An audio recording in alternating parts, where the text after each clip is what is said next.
Weight loss करायचं आहे, weight maintain करायचं आहे आणि सोबतच जिभेचे चोचलेसुद्धा पुरवायचे आहेत. सगळं काही एकाच वेळी शक्य आहे जर तुम्ही आज मी ही जी सूपची रेसिपी शेअर करणार आहे ती ट्राय केली तर. हे असं सूप आहे ना, एवढं हेल्दी आहे आणि यात कुठलाही मी आर्टिफिशियल इन्ग्रेडियंट ॲड केलेला नाही. तुम्ही अगदी दररोजच्या डिनरमध्ये हे सूप घेतलं तरीसुद्धा चालू शकतं आणि माझ्या मते महिन्याला 2.5 किलो एवढं वजन जवळजवळ तुम्ही ह्या सूपच्या मदतीने कमी करू शकतात. तर चला आपण बघूयात आज ह्या मस्त अशा टेस्टी आणि पोषक मस्त मिक्स व्हेज आणि ज्वारीच्या पिठापासून बनवलेल्या सूपची रेसिपी. तर सगळ्यात अगोदर मी 1 टीस्पून एवढं बटर ॲड केलेलं आहे कढईमध्ये. बटरऐवजी तुम्ही तेल किंवा साजूक तूपसुद्धा घेऊ शकता. 1 इंच एवढा अद्रकचा तुकडा मी किसून घेतला होता. भरपूर असा लसूण बारीक चॉप करून घेतला. अर्धा मध्यम आकाराचा कांदा फाईनली चॉप करून घेतला होता.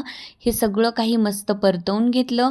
2-3 हिरवी मिरची अगदी बारीक कट करून ह्यामध्ये ॲड केल्या आणि घरात ज्याही भाज्या अवेलेबल असतील त्या ॲड करायच्यात. माझ्याकडे जे अवेलेबल होतं ते सगळं मी इथे ॲड केलं आहे. सिमला मिर्च, बेबी कॉर्नसुद्धा कट करून ॲड केलेत.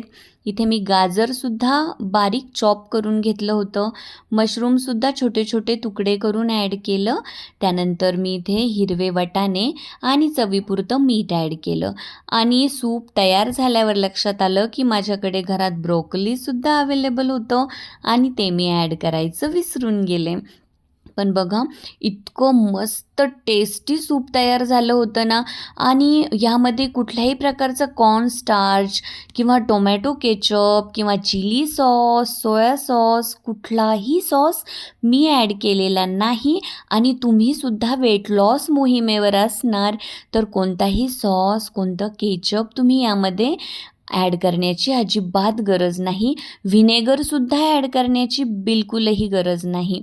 भाज्या सगळ्या छान परतल्या गेल्या की मी जवळजवळ 1 लिटर एवढं उकळतं पाणी ह्यामध्ये ॲड केलं आणि सगळं काही छान सोबत उकळू दिलं. त्यानंतर मी एक स्लरी तयार केली. इथे मी 1.5 टेबलस्पून एवढं ज्वारीचं पीठ घेतलं. तुम्ही बाजरीचं पीठही घेऊ शकता, नाचणीचं पीठ घेऊ शकतात किंवा घरात ओट्स असतील तर ते देखील मिक्सरला बारीक करून वापरू शकतात किंवा ओट्स असेच घेऊन सूपमध्ये ॲड केले तरी चालू शकतं. मग मी ही स्लरी हळूहळू ह्या सूपमध्ये ॲड केली. खूप जास्त थिकही नको आहे हे सूप आणि खूप जास्त थिनसुद्धा नको आहे. एकदम मस्त कन्सिस्टन्सी येते. त्यामुळे प्रमाण लक्षात ठेवा. 1 लिटर पाण्यासाठी मी 1.5 टेबलस्पून एवढं ज्वारीचं पीठ घेतलं होतं आणि सगळ्यात शेवटी लिंबूचा रस ॲड केला आणि एकदमच ह्या सूपची टेस्ट बदलून गेली. खूपच टेस्टी हे बनलं होतं. बघा दिसायलासुद्धा किती मस्त आहे आणि बघताच प्यावं वाटतंय. चला तर मग सर्वांनी रेसिपी ट्राय करा आणि माझ्या चॅनेलला सबस्क्राईब करा. Bye bye.